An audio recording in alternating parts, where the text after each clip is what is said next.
Good evening. It's great to be back with you as the weather's cooling down and to gather again for Tuesdays with Merton. I'm Liz Burkemper, and I serve on the board of directors of the International Thomas Merton Society.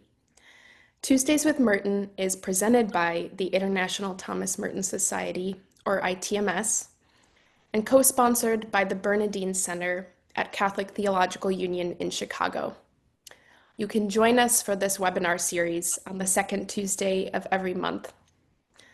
Tonight's webinar will be recorded and available to you both on YouTube and as a podcast soon after the live event. The talk will be followed by moderated discussion and Q&A, so you can save your questions or type them into the chat, and we'll look forward to discussing those.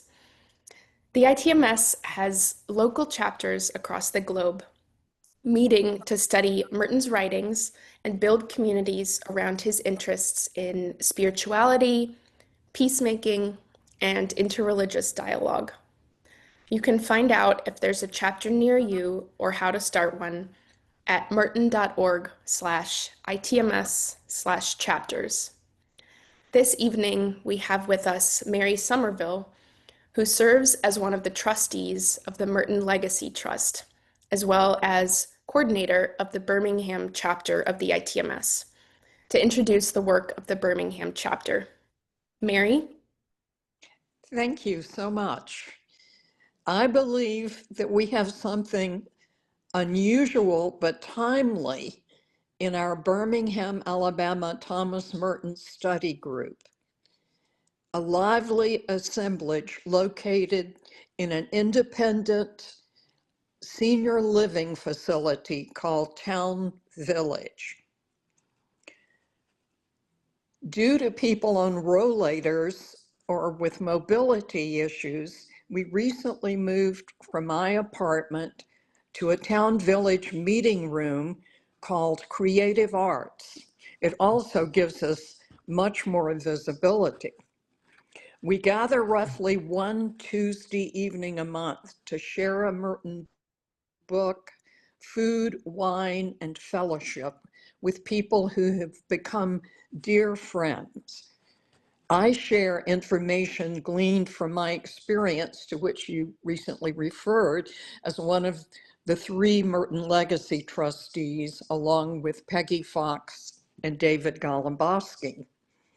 After brief prayers, followed by 10 minutes of centering prayer, we follow a template borrowed from a local Episcopal church. Each person reads a paragraph from the Merton book. Then those present chime in with insights from their personal lives, thus making Merton real and relevant. The process is then repeated. A side benefit is that no one person dominates the discussion. The last time we met, members were so engrossed in the process that they stayed overtime to visit with one another and discuss the book. Call our Southern group Merton with Friends. Thank you. Thank you so much, Mary. I wish I could come join in the Birmingham meetings. Now I would like to invite John Gillespie to offer our opening prayer. John is a distinguished professor of history and English at San Jacinto College in Houston. He is also the organizer of the Houston chapter of the ITMS. John has presented at numerous conferences, including the International T.S. Eliot Society, the World History Conference of Texas, and the ITMS. John has contributed essays and papers to a variety of distinguished journals. John? Thank you, Liz. Talking with Harley about his topic, which I won't give too much of it away. Much of what he's discussing is centering on the topic of ecumenism and also of Merton's perhaps unlikely engagement with topics and ideas that perhaps may surprise us. As an opening reflection, then I've chosen a selection from Rainier Maria Rilke's Book of Hours, which is popularly known as Widening Circles. And those of you who have followed Merton's life know that he lived a life in which his inner circle grew larger and larger and larger throughout his life until it included people of all kinds of faiths and different ideas. And so I'd like to offer this poem as our opening reflection. I live my life in widening circles that reach out across the world. I may not complete this last one, but I give myself to it. I circle around God, around the primordial tower. I've been circling for thousands of years. I still don't know why a falcon, a storm, or a great song.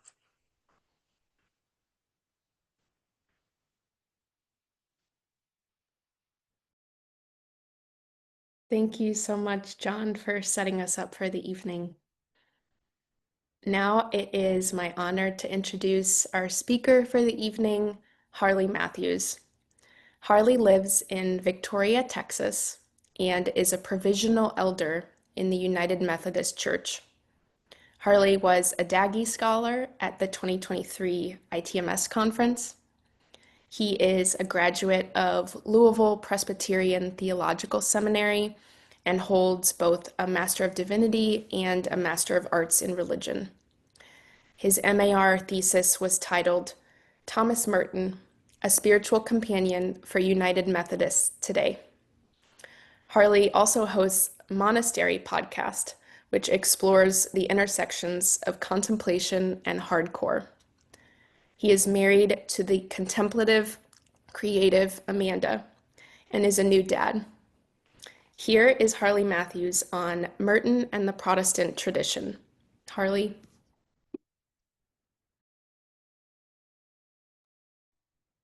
Hi, gosh, what a welcome. I am I admit to being probably appropriately nervous. That I want to begin with my deep gratitude that I've been invited to present at all, and especially tonight. I want to thank John, Liz, all the whole team, and everybody. You've been very gracious in a life for me up to this point of lots and lots of moving and transition. So, my thanks for all the conversations and encouragements. From the Pramix, from our current president, Judith Valente, Paul Pinkoski, Raymond Carr. You let me sit next to you at the Young Scholars Retreat, and it was an honor. Michael and Denise Moore, Paul and Mark from the Merton Center have been become friends and people that I can just ask silly questions to. All of my cohort from 2023 and so many more that are coming. I am so excited about the Daggy program. And I'm also here sort of in a way to represent some marginal spaces and friends who keep Merton alive in those spaces. And you'll hear about some of them in a bit. But I want to say I'm here in a way along with Matt and the crew from Contact, a band out of Richmond, Virginia, Mick Cox, who has encouraged me in ways that I don't even understand, Cassidy Hall, who first showed me that Merton can be both claimed and critiqued without any kind of diminishment. And then Adam Baker, who keeps me grounded in Merton as a pastor and a friend. But mostly, I'm here ultimately because of my wife, Amanda, and Sophia, who remind me that life is a joy to be received and not a job to do. I'm hoping to learn that lesson. The goal of my talk this evening is hopefully a discussion where we consider some wild spaces for Merton. And I think that starting out with the Protestant tradition, this idea for the podcast and bringing me on had a lot to do with the thesis that Liz mentioned about my vision of intersections between Merton and United Methodists. And over the last year and a half or so, it's changed a little bit. And so there's a grouping of wild spaces that Merton shows up in. So we will look at the Protestant tradition, but I want to say and give respect to the fact that I came into accepting Merton and being a reader of him in like the ferocious ways that we do, right? Very few of us probably read one thing. We're reading multiple Merton books at a time. I see all stacks on Facebook of these are the three, right? But I came into that because of other people, and especially that Protestant lens. And so, I mean, I really suggest you read William Paul Sells, Thomas Merton, and the Protestant tradition. It's the smallest of that collection, but it's really rich with personal relationships. And then Steve Harper on Facebook and all of the work that he does in the specifically United Methodist tradition has been pivotal for me. And there's tons of others. Most of my talk will center somewhat around conjectures of a guilty bystander, contemplation in a world of action. Those are full of Karl Barth, Dietrich Bonhoeffer, and others. That allowed me initially a seat at the table before I knew the Merton Society, before I knew that there was a really wide table already. So we'll look at a few of those things and then some other intersections that I've found important over the years. Because I think we want to draw straight lines and as time moves on with Merton, the lines get thinner and thinner, but no more strong. So some of these intersections might need some definition. So when I'm talking about Merton as an urban figure, which we'll get into, because I feel that Protestantism is sort of this, especially its movement in the United States is a really urban kind of space in a lot of ways. Merton's particular city expressions are important in understanding him through the lens of how he becomes a spiritual person. And there are vast amounts of writing on him as a rural figure, as a natural writer, as an ecological lens, and all of those have been really, really important for me. And I'm honest, I'm a city kid, and that means that I really, really need a woodsy shore of California Merton in my life. I need the reminder that there's more than concrete, there's more than jails and churches, but it doesn't change that Merton has this urban edge to his personality, and I want to bring attention to that in this kind of larger dialogue about his Protestant influence. We'll talk about subculture, and for my purposes, that's going to be defined as a community either in local expressions, a very, very local context, or a larger movement that exists outside of their locations, but is always in contrast to or in commentary of normative space. This can be grinding against normativity, but it can also just be living within a larger world in a very specific way, which Merton knows well and would call monasticism. Those examples are going to come up when we talk about Merton and punk and Merton and hardcore, and I'm going to use those two interchangeably. Something you're probably thinking already is that what an odd direction. So I will be taking liberties that thread sort of like 1965 to 68 and much earlier than that with the 1970s forward. That difference means using our creative imagination, and it means being open for critique. So I'm available for both of those. And in the way of critique and storytelling, let me offer a really quick story to kind of move us in. Early in the 2000s, I bought a car from a friend of mine who was an artist. The car was an old white Ford Taurus, and she had painted mermaids and ocean scenes and handwritten the entire book of Job on the car. Her work made people interested in art. Her work made people interested in spirituality, and it made a whole lot of people go, "What's happening?" And I had to have an addition after I purchased the car. And my addition was black spray paint with the words "Jesus was homeless" on the trunk. Didn't think anything of it. It was very punk rock to me. It made a whole lot of sense.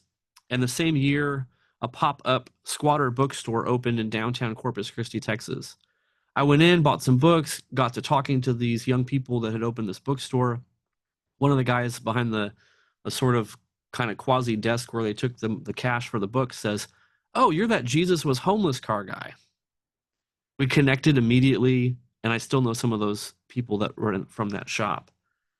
The assumption would be that this group of atheist running a mostly socialist bookstore wouldn't want to hear from a preacher, especially, and even not even one that's sort of like punk inspired preacher. But that intersection was there, and it was enough for us to have a common life and still know one another. That's ultimately what I want to offer in any of the intersections that I bring to you tonight. It's also very, very possible, and I've been doing a lot of like looking through old journals and things. It's very possible that I bought my copy of a Thomas Merton reader from them. It has been the longest book that I've had. It has gone with me into hospital rooms. It has gone with me as I grieve my parents' death.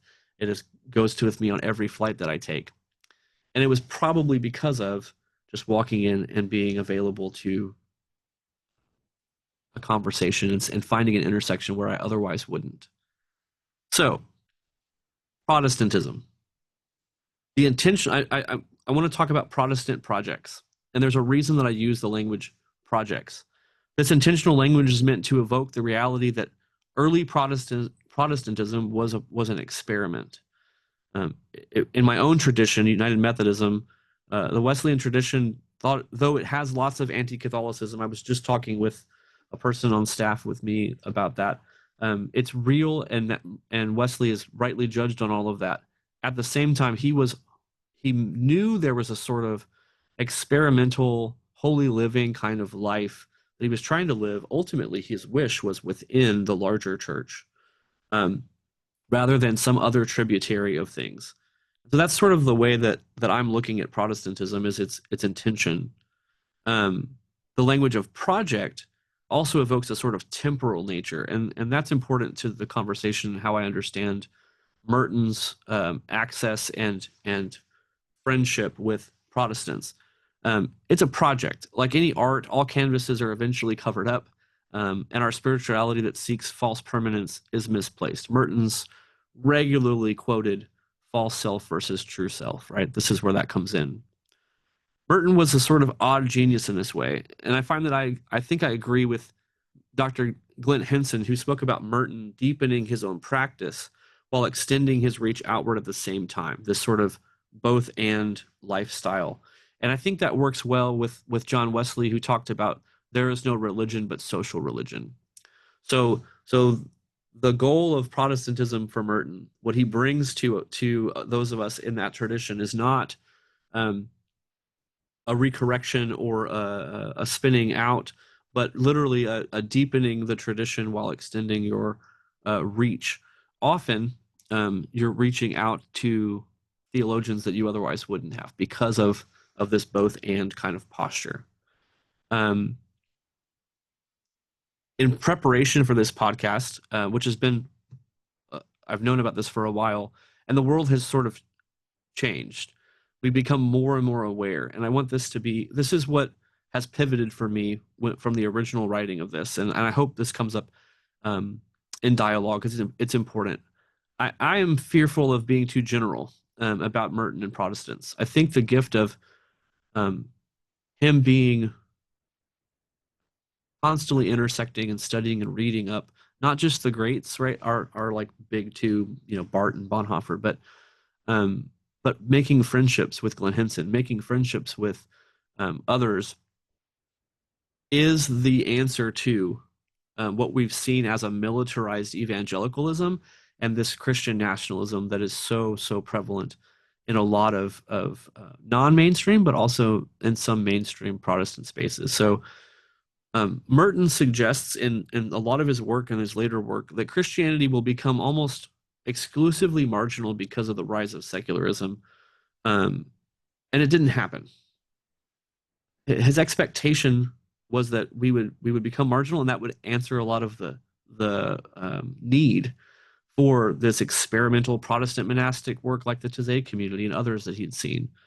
But that fizzling out of Christianity didn't happen. Instead, it got taken over in a lot of spaces and places.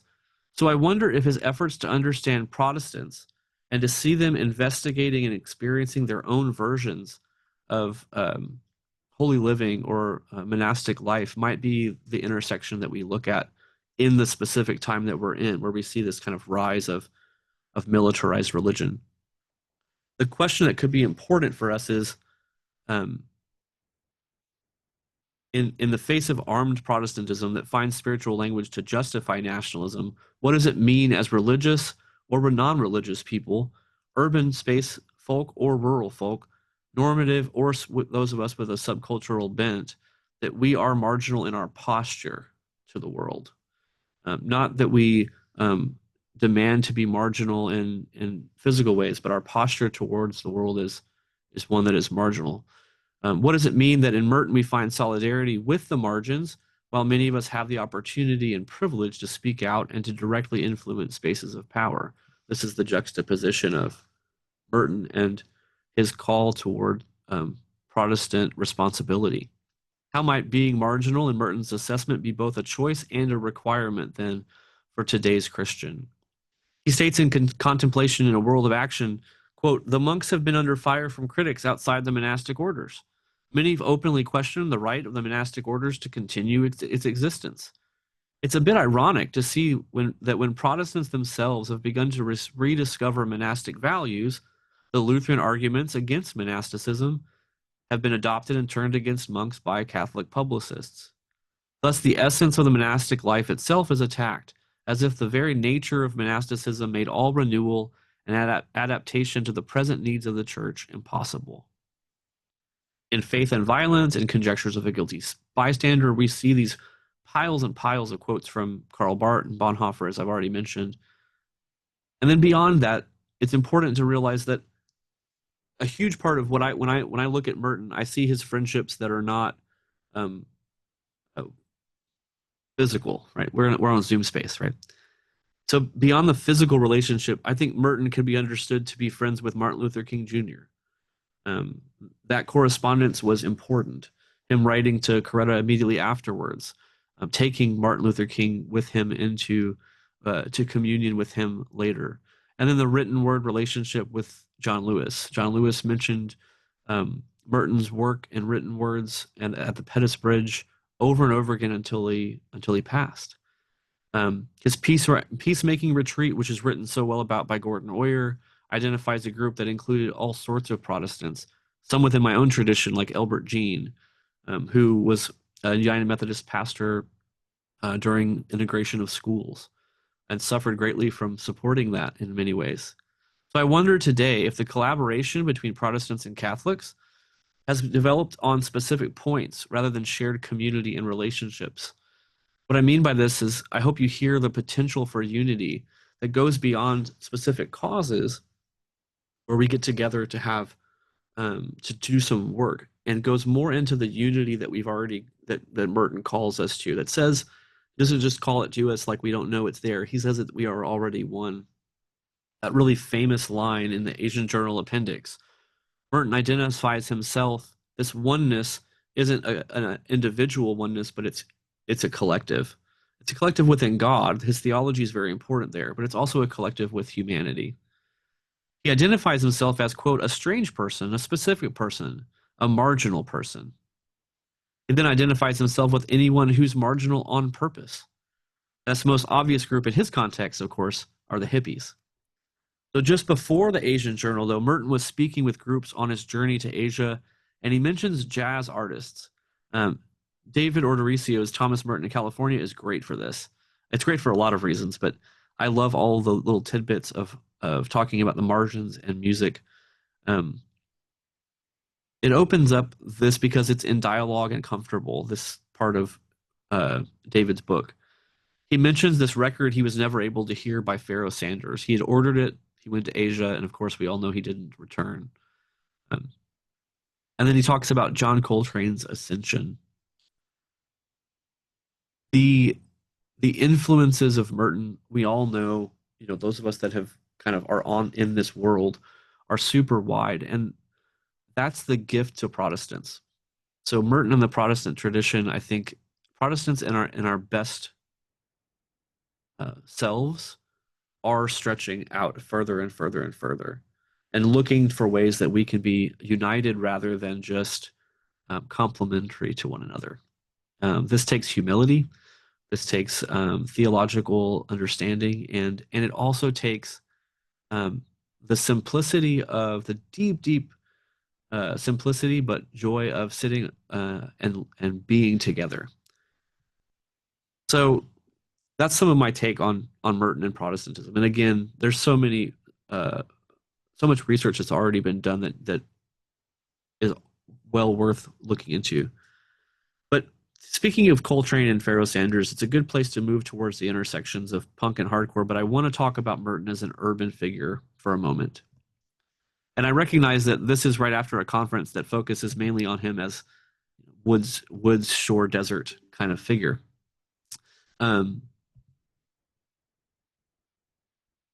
Merton as an urban monk is super important to me because, and I have to say this that it's because of Doug Laurie that I really dug more into Merton in New York. I don't suggest Protestants read Seven Story Mountain first, although in preparing for this and reading it over and over again, I like it more and more. But he helped me to overcome my own biases as a Texas kid from about New York City. I've been there several times since, and I understand a little bit of maybe why Merton fell in love with the city, and he did fall in love with it. He says in Seven Story Mountain, "This city is mine." He talks about the temperature. He talks about the people. He talks about all sorts of things, and he almost chooses a vocation that's very specifically New York. It's very specifically urban. So you might remember that his life of service, while we recognize it as at the Abbey of Gethsemane, and we know that history so well, it started that love, that draw towards where God was calling him, was started almost in Harlem, and we know Merton spent. This is the work of Michael McGregor. Quote: Merton spent almost 2 weeks of evenings in Harlem. His time there was his only real exposure to the bottom of the economic, social, and racial scales. This galvanized his understanding of true poverty and humility, the oneness of humanity at the level of the personal encounter, and often superior contributions those we think of as other can make when we allow them to equal agency and respect, end quote. That's from The Persistence of Harlem in the Life and Legacy of Merton. Why is that important? I think it's important because, again, we bringing him in as an urban figure, it feeds and it intersects, and it is no different than who he is walking the desert with his novices. Likewise, in New York, it was the red doors of the Corpus Christi Church, right? That he kind of talks about. Almost, I read it in a sort of haunting way, right? He walks by them all the time. He hears the preacher from inside. He likes what he hears. He sits in the back pew. He leaves as soon as he can. In the corner of 4th and Walnut, right? In the heart of Louisville in the shopping district, an urban experience on the asphalt, right? He questions things about the city. So his love with jazz, and I'm going to make a direct line from jazz to punk and hardcore in a moment, but I have the obvious question: would the beatniks of Merton's era have become punks? Well, Patti Smith was busking in Paris and New York around 1969. I wonder if Merton, in a different world, might have ran across Patti Smith, and she came to fame early in the 70s. Her 50th anniversary of Horses came out today, I think. And Merton describes this mystic trend in jazz and Seven Story Mountain this way: 3 or 4 nights a week, my brothers and I would go flying down the black roaring subway to 52nd Street, where we'd crawl around tiny, noisy, expensive nightclubs that had flowered on the sites of old speakeasies in the cellars of those dirty brownstone houses.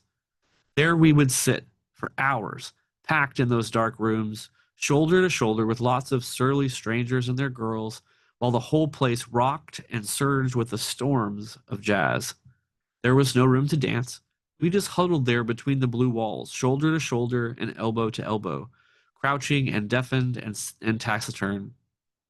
It wasn't that we got drunk, no.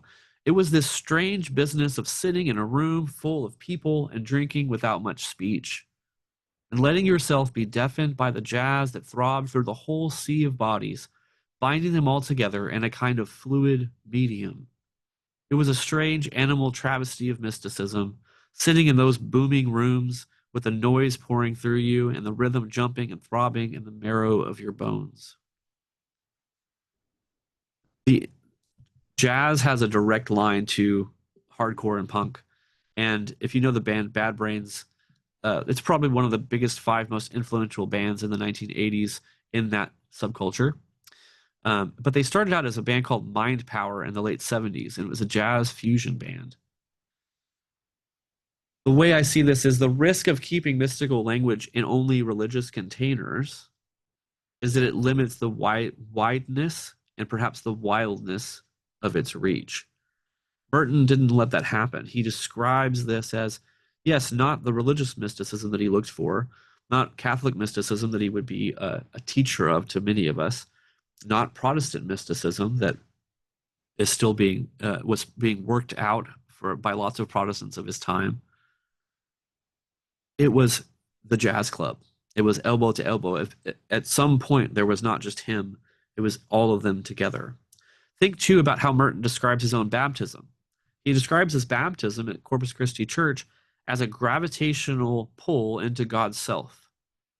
And one can understand, if they're open to it, to see that circumference, that drawing in and out. It can be like a breath. And we've done a lot of that work, I think, in Merton world. But more radically, if you're willing, it's like being swept into a mosh pit of grace. It's being pushed around and tightened together to the point where the center holds and you are no more connected to the person next to you than they are connected to you. You inter-are. The mosh pit also, unlike just the one model of breathing, it can hold all the energy of the community. And when thinking of Protestantism as a reaction in so many ways to Catholicism, or a reaction to urbanization in its various spaces and time, that's a lot of emotion and change and technology to hold. The mosh pit can hold the energy of a community, whatever it brings, in a way that I believe feels mystical. So the punk intersection. The interest of Merton in punk or hardcore culture is one that interprets the mystical and theological experiences in a very specific way. I'm reading punk and hardcore as marginal. I'll use those two interchangeably. There's lots of reasons to separate them and talk about them independently, but for tonight, we'll look at them as interchangeable. The movements that started seemingly in a variety of places. This is interesting as well. They showed up in England, in New York, in Washington, D.C., in Los Angeles, in Mexico City, and the East Bay, all over the place. They're rooted really in a simple, heavy, and responsive musicality and lyrics that engage their specific local context. When the Dead Kennedys sing California Uber Alice, they're not imagining they're not imagining New York understanding what they're saying. They're specifically talking about the scene that they're in. When the Bad Brains, an all African-American punk band, sang Band in DC, they didn't expect people in Austin, Texas to understand their context. But this did happen. This is the interesting thing about when we do things in a very localized way and they become very wide in their reaching. These communities built themselves around bands and leading figures who lived counterculturally. They served the poor. Think about the Food Not Bombs movement, a movement that feeds hundreds, if not thousands, perhaps more, unhoused or poor people with vegetarian meals. In the last 10 years or so, lots of those folks have been regularly arrested for feeding people. They resist capitalism through living in marginal spaces. That can be as odd as squatting movements, but it also was intentionally living in low-income neighborhoods. This is where Merton gets to Harlem. This is where Merton is in thinking about his Protestant counterparts and what they're doing in their world. And in speaking out about evils that weren't only common evils and injustices, but they were very specific things happening in their cities or their neighborhoods. What can often feel like an emotional or vivid ideas in Merton also can be seen as concrete and aggressive. In my experience, we rush very quickly to the words love when we read about Merton's baptism in Seven Story Mountain, which I mentioned a few minutes ago. But I offer that That baptism was the first bookend to that end bookend where he is in the Asian journal. In Seven Story Mountain, it reads this way: For now I entered into the everlasting movement of that gravitation, which is the very life and spirit of God, God's own gravitation toward the depths of his own infinite nature, his goodness without end, and God, that center who is everywhere and whose circumference is nowhere, finding me, through incorporation into this immense and tremendous gravitational movement, which is love, which is the Holy Spirit, loved me and called out to me from his own immense depths. End quote.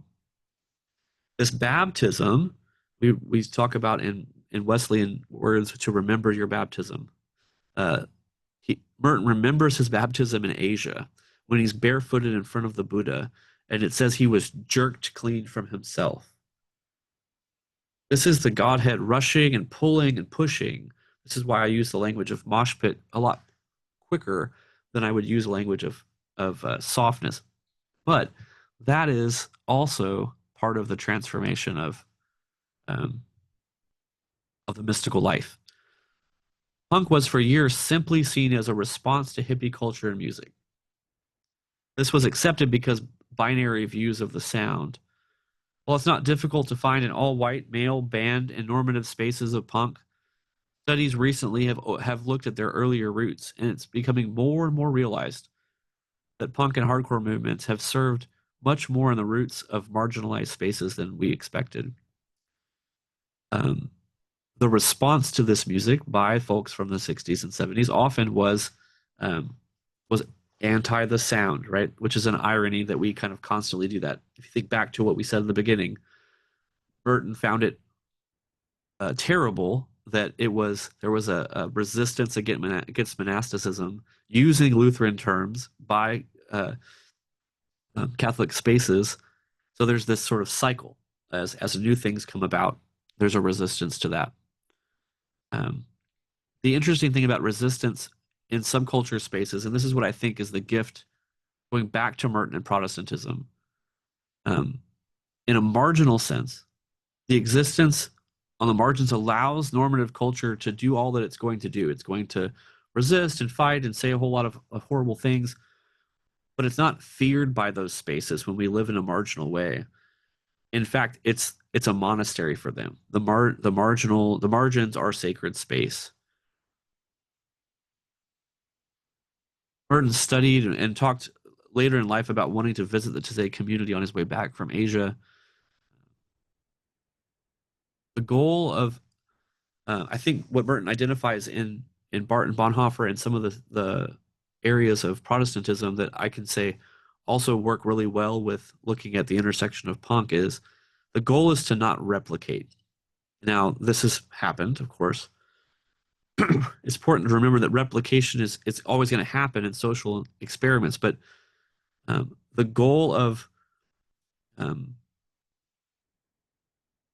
the community is to not replicate the larger space. That's kind of the idea of what he calls this new era, this new movement of monasticism, why he thinks it will last.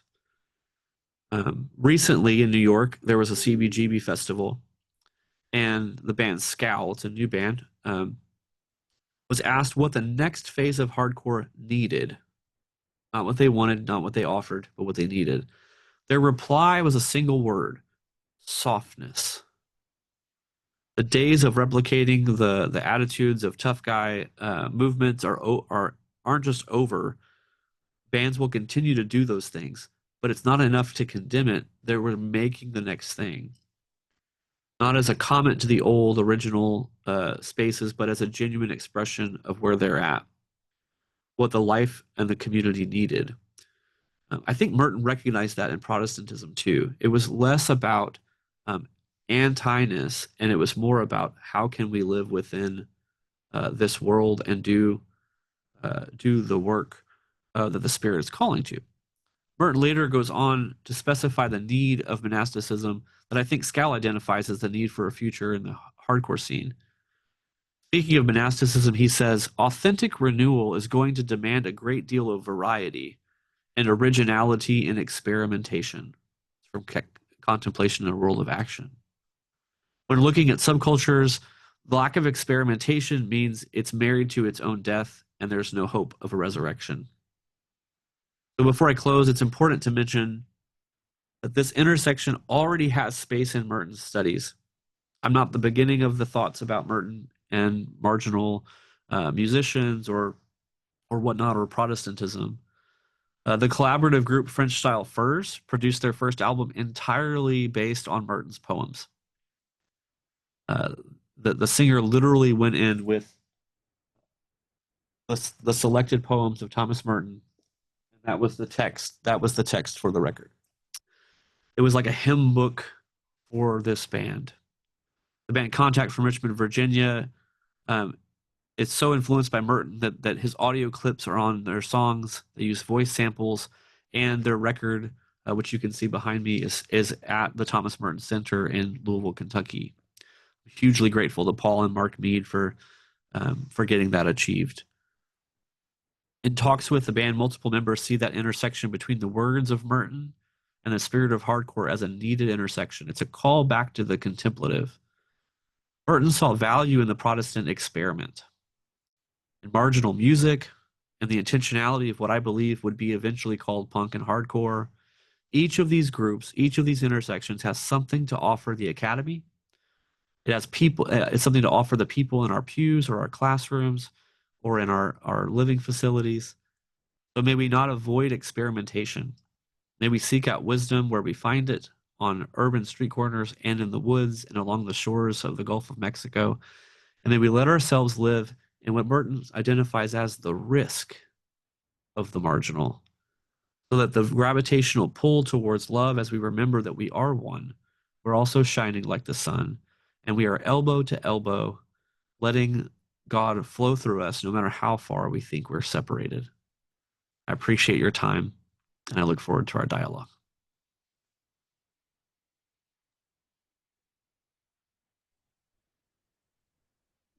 Thank you so much, Harley, for everything that you've offered. It's really exciting to hear what's on your mind and what's been on your mind. So yeah, with that, I'll turn it over to John Gillespie to moderate our discussion and Q&A this evening. Great. Thanks, Liz, and thanks so much, Harley, for that talk. That was really inspiring. Like I said, intersections I would not have immediately gone to myself. So punk, hardcore, lots of things to think about. So as I'm going to kind of wait for the hands to show up in the participant box there, but I wanted to get you started with a question that occurred to me. Like you, I came to Merton through the Protestant tradition. And as you were talking, I kind of realized that I came to Merton filtered through the Protestant tradition. And I kind of got the Episcopalian Merton. And I start to see that as kind of a limitation. And so my question for you, do you see any other limitations in Protestant engagement? Thank you, John. Yeah, I think you identified it really well with the idea of the lens that we receive Merton in. I was really fortunate. I read Seven Story Mountain, and it made me angry because he wasn't very kind to Protestants in Seven Story Mountain. The very next book I read, though, was Seeds of Destruction. And I read that on retreat with my wife for our 1-year wedding anniversary. And I thought, if this monk can do this, then I'm really interested. I think some of the limits are that Merton, in a world of social media and quick quotes, we can. I've read a lot of Protestants using Merton in really quick. I mean, there's not a lot of depth of study. And that's where I think my appeal is, that we need to be in real relationship with one another and not in these kind of limited spaces of, let's talk for a few minutes and then go on to our various circles. So I think, and it's hard to say Protestantism, right, as a large scale, but I've seen in my own tradition often Merton's useful for a good quote. But just like when we have that "we are all one" quote, if you read that whole appendix in Asian journals, it's way more profound than that. He's calling us to a marginal existence. So I think the limit is really not just in Protestants, but a lot of it's easy to quote and not easy to be, dare I say, disciple of Merton, and we need a little more of that. So I'm seeing a couple of questions appear in the chat, so I'm just going to go ahead and read those as they come. Okay.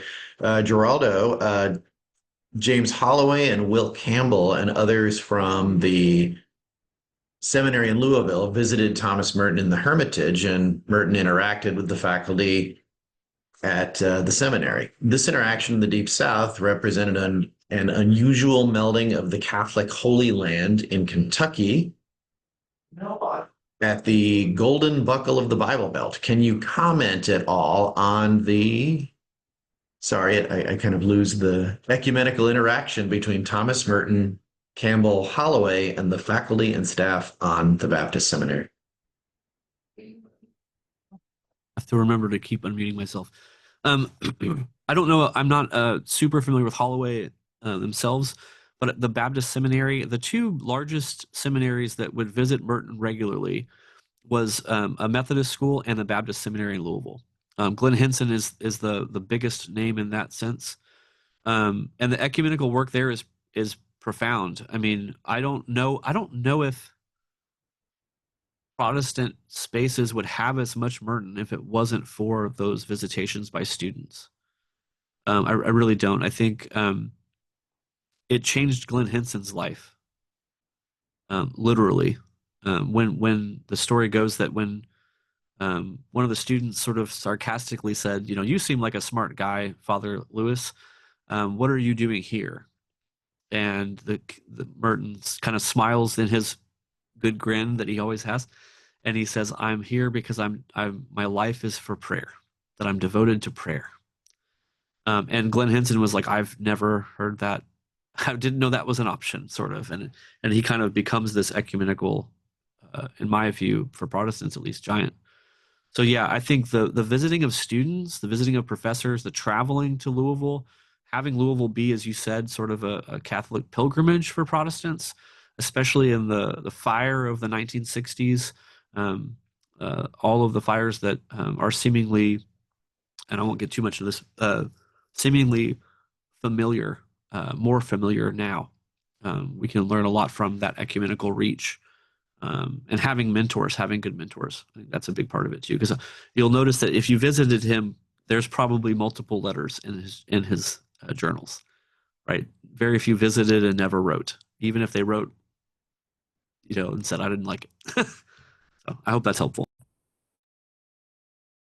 We have Andrew Chow in the chat who's asking, I wonder about the connections to Merton's view about identity, such as the idea of kenosis, emptying oneself of external social roles and norms in order to reach your true self, which you talked about. Do you see connections there to the marginal music scenes? Yeah, I mean, absolutely. If you if you were to watch a show, and there's importance in that language, right? A concert is something you attend to view. A show is something you attend to experience. And what I mean by that is that at a show, the stage is not more than 2 feet high, and the band sort of disappears into the crowd. There's a thing, it's poorly named, but I don't know if there's a new name for it, but it's called a gang chant. And so if you know the lyrics, everyone rushes the stage and grabs the microphone, and all of a sudden there's no difference between you and the band. That I identify as a form of kenosis. You've emptied yourself. You are not some kind of separate thing attending this space. You are the music that's happening. This is not any dissimilar than, in my tradition, the Great Thanksgiving, when we all say together, Christ has died, Christ is risen, Christ will come again, right? We're all saying it together. I'm not, my individuation is not real. It's just not important anymore, and it kind of falls away. So yeah, the identity part I think is really interesting because a lot of people outside of the punk and hardcore scene and these musicians, and he talks about John Coltrane a lot more detailed than what I offered tonight. Um, the goal is to sort of disappear. The goal is to sort of say what's most true, and to get there, um, there is some sort of intentionally dismissing lots of things. You can take the 1980s real quick example. Um, Minor Threat and Fugazi never charged more than $5 for a show. They got popular enough. They were in Germany, they were in Japan, they were in all sorts of places. They never charged more. Why? Not because of an economical choice, obviously. They wanted everybody that wanted to be there to be there, and that allowed them to dismiss a lot of kind of economic identity for who they really wanted to be and see a space. If people broke out in fights at those shows, they stopped the show and they gave them their money back and they left, like right then and there. So there's these choices that we make, I think, in creating who we become. I hope that's helpful in the response. If it's not, let me know. I enjoyed that, Harley. As I'm giving some other folks maybe some time to think of something, let me maybe build on that with another question. You're describing if I'm reading you right, the concert experience as kenotic and as sort of experience that in the same way that you would experience the maybe loss of the false self, a corporate identity. So can we see, and this is just bouncing an idea off you, can we see a concert experience as liturgical? Absolutely. I mean the so pardon me. I I went to go see a group of bands at a venue called the White Rabbit in San Antonio, Texas. And I took about 5 people with me. We drove up, and there's a line in a song by a band called The Chariot, and it says, "If there's blood on the roots, then there's blood on the branches."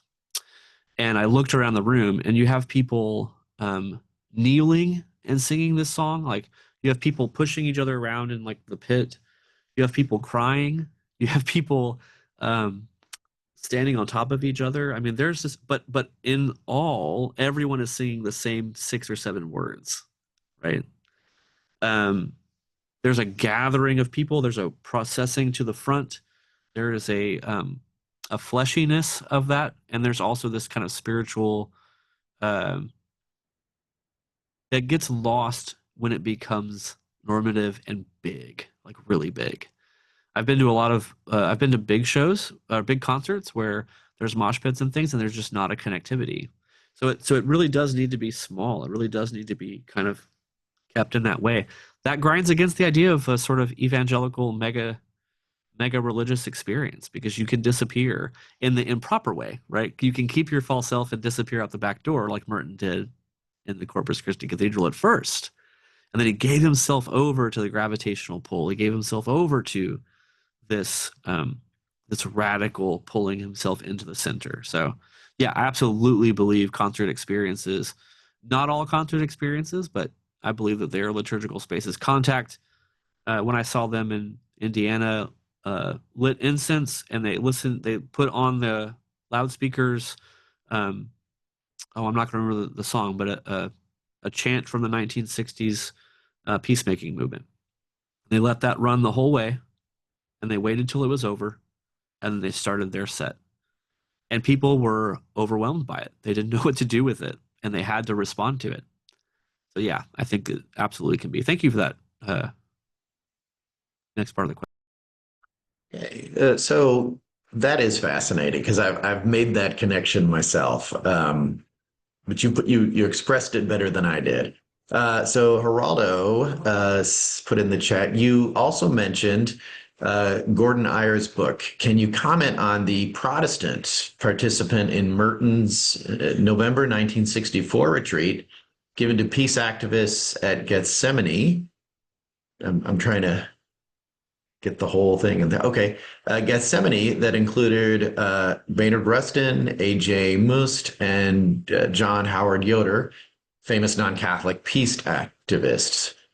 Uh, to what do you, Harley, attribute the attraction of, and I lost of these peace advocates to Thomas Merton, along with Latin American beat poets and folks like Lawrence Ferlinghetti, City Lights Press of San Francisco, which published Original Child Bomb? Oh, I'm so, firstly, thank you. I'm so glad someone brought up Original Child Bomb. Everybody needs to read that maybe more today than before. The questions about the peacemaking, I would lend to contact Gordon. He'll talk to you all day about it. We had pints and talked about it in Louisville when I was living there. But I think this is where Merton is sort of the cool uncle. He's not really the grandfather of the peacemakers, but he is the cool uncle. And people would run to him and ask questions, and that was sort of, I don't know if he would have liked that statement at all, but he gathered people intentionally different than him to talk about what peacemaking is and isn't. And there was a lot of pushback. Gordon does a great job at putting out there and not skipping over the fact that there were Protestants that left the room. It says like they, in the margin notes, they didn't stick around for that part of the conversation or whatever. Maybe they went out for a smoke. Maybe they didn't. Maybe it was just a matter of, I can't go there with you. And I think that's the gift of Merton in an example. He is an example of have the conversation anyway, even if we can't get everywhere all the time together. Be in relationship. So yeah, AJ Must. Another tack onto that really is the sort of tangential relationship Merton had with publishing. We think of Merton as a big published figure, but I don't have it in my office. I have the paper copy of the some of his peacemaking pamphlets, right? And the punk scene has tons to talk about with zines and self-publishing. Monk's Pond was really, in my view, a zine and less a piece of work that was for eternal academia. And so I think when people came to that peacemaking retreat, they really wanted wisdom. And I think at times, like anybody that goes to anything, they also want to be affirmed. And if that gets grinded against, then let it grind a bit, but stick in the room, stay in the room. Funny note about that, Gordon tells the story of because there were Protestants there, they didn't take the beers out of the trunk. I think that's right, because Merton was like, "Oh, I don't know how that's going to go well with them." So usually there were all sorts of beverage options. Yeah, maybe that's helpful to playing with your question. We are getting a request for you to comment a little bit more about Merton and the Beats, who were thoroughly urban and rooted in jazz. Yeah, the Raymond Carr's a genius on this and does it so well as a theologian. His work on Thelonious Monk, Karl Barth, and is phenomenal in this way, and just him as a conversation partner. But yeah, I think I was under the assumption early on, and I've been reading Merton since the early 2000s, that, and this is probably a very Protestant, maybe, view, that when Merton became Catholic, when he became a monk, all that sort of stopped. But the reality is that Merton would get dropped off at Bellarmine and listen to jazz records, right? You've got people, and I'm not going to remember the name of the comedian, but he was sort of a stream of consciousness comedian. His character was featured on Marvelous Miss Mabel.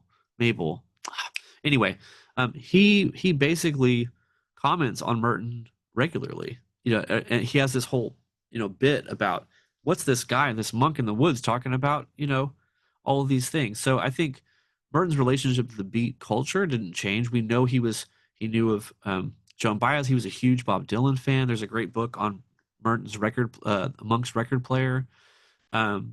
And I think it influenced his spirituality. If you take a look at the film with Cassidy Hall, Day of a Stranger, um, or Brian Harnady's work, there's quotes about he's using jazz records as a sort of liturgical response.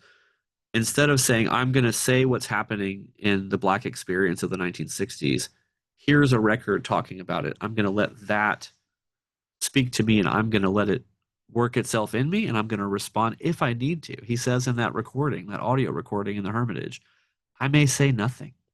I may just let it play.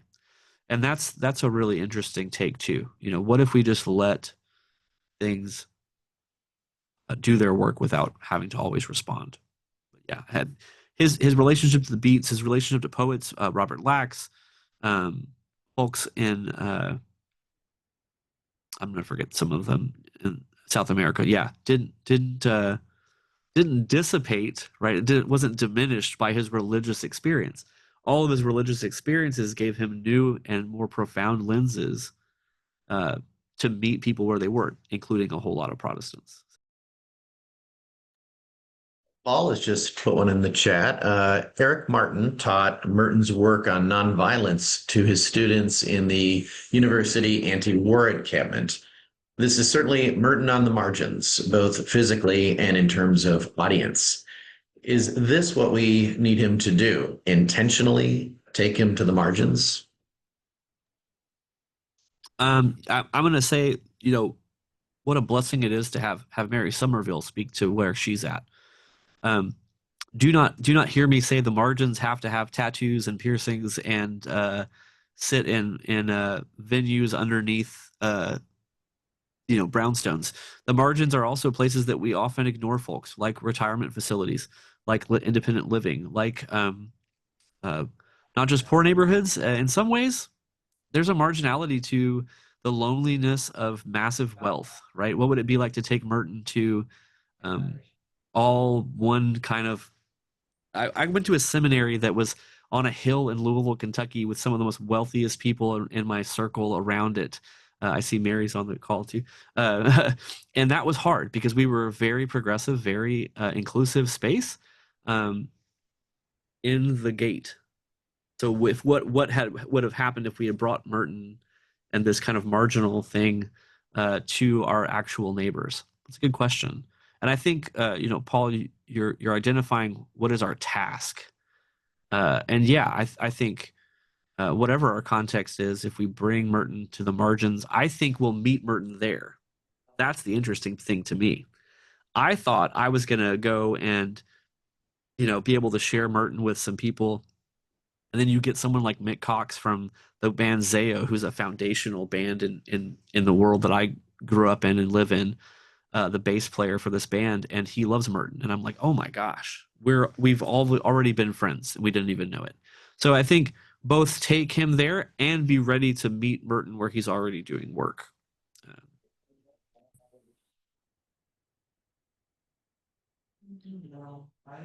One just showed up. Okay, Andrew asks, I appreciate Andrew had asked the question about kenosis earlier.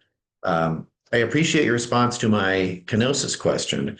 The natural follow-up is whether the loss of the false self in the mosh pit then transforms to the true self in a unity, but specifically through love.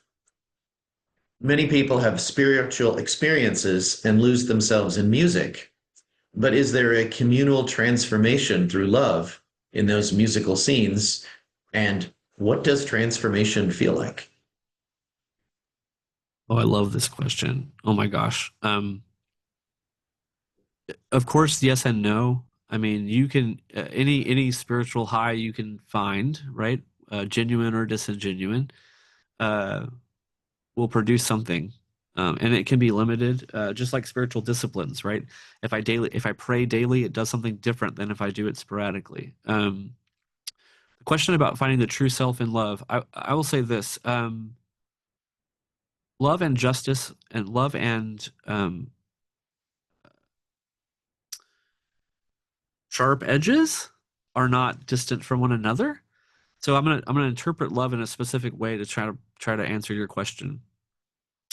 it is loving that in the mosh pit you can disappear and get out all of that energy and all of those things, and it's completely understood by the person next to you. And it's also love that when someone falls in those spaces, because it happens, or gets hurt, they are immediately picked up and cared for. Um, and it is also love that in those spaces, when people interpret that scene or that experience in a way that supports um, violence or racism, the body that is being transformed expels those things. Let me give a really practical example. In the scene I grew up in South Texas, um, there were people that would show up to shows and they would be racists and they would try to expel. They would try to harm people. What would happen when those folks would show up is that they would be blocked from the experience. They would be kind of moved out.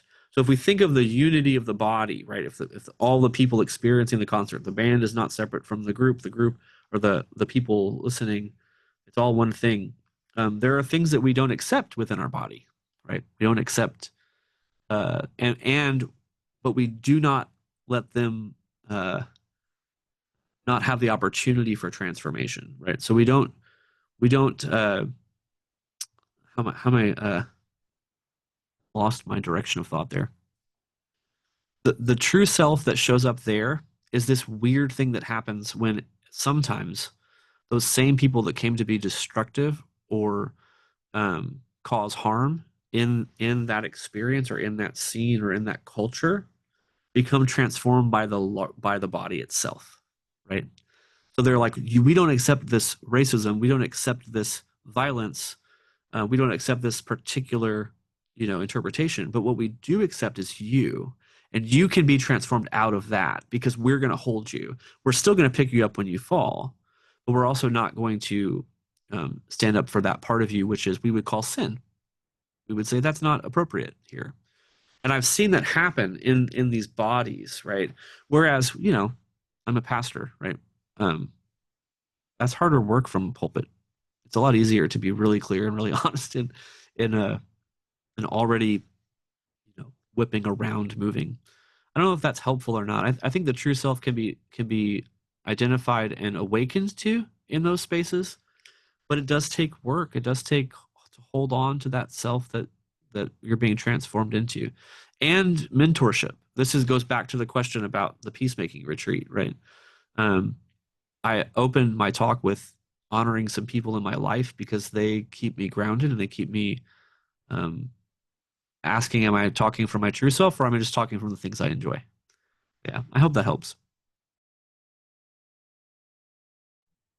We have Geraldo in the he found his hand, I see. So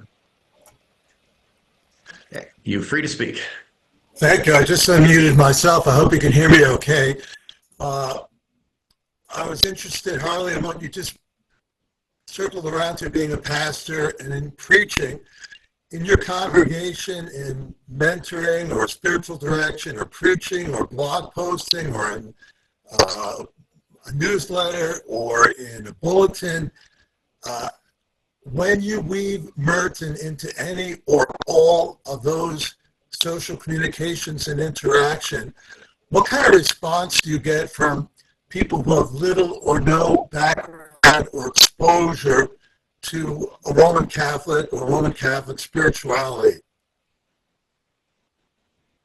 Yeah, thank you, Geraldo. That's a great question. I do weave Merton in a lot, depending on where I'm at. I sort of gauge the room. There's almost always, if I've got more than 50 people in a room, there's always somebody that knows the name Merton. I have found, and this goes back to the limited question that John brought up in the beginning. One of the limits is people can take Merton and still dismiss Catholicism, and that's really hard to watch because you can't do that.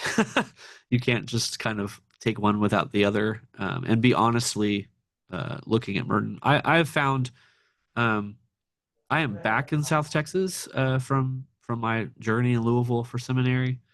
Um, there is still a huge rift between Protestants and Catholics.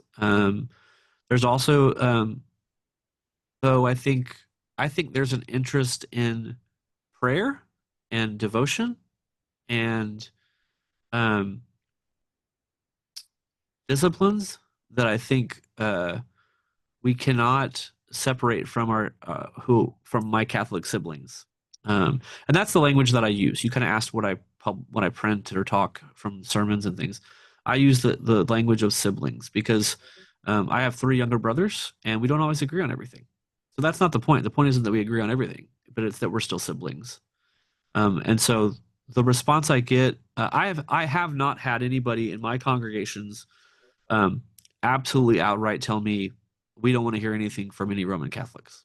I have a lot of people that are like, "Oh, I read, Pope Francis's book and it really helped me." My role, the way I see what I do, is to say, "Let's talk. Let's dig a little deeper. Then let's see if you that really tuned you in, that really got you interested.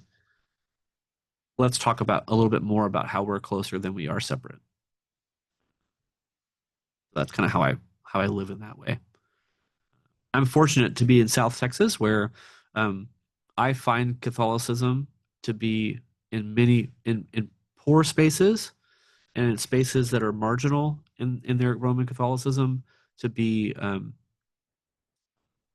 folk in the sense of it is like liturgy, like the work of the people. Um, that was a very different than the Roman Catholicism I experienced in Louisville, Kentucky, which was largely Anglo and very formal. The Catholicism I run into in the spaces I'm in, at least, is very liturgical and gathered community in the common, and that is helpful because we can meet in those spaces a little bit closer.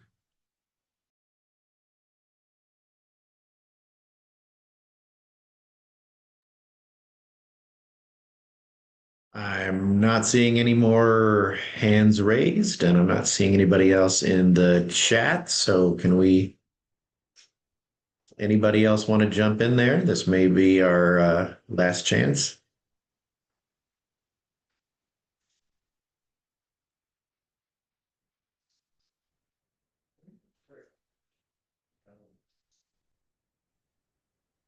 Okay, then Liz, I think we're going to hand it back over to you.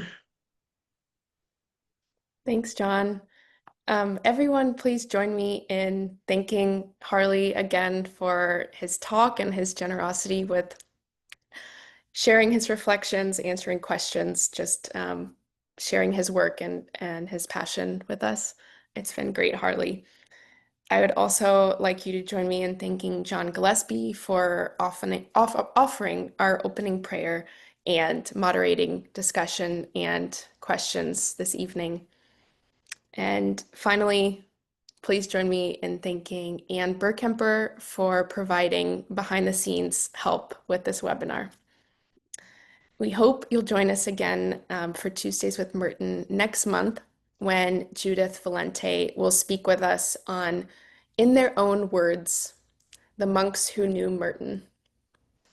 If you would like to learn more about the work of our co-sponsor, the Bernardine Center at Catholic Theological Union in Chicago, please visit ctu.edu/academics/Bernardine-Center. If you would like to become a member of the International Thomas Merton Society and receive our publications and updates on events and new books, you can join us as a member online at merton.org. Thank you again for joining us this evening for another session of Tuesdays with Merton. We hope you will spread the word about this webinar series, and we hope you take care, and we look forward to seeing you in December. Bye.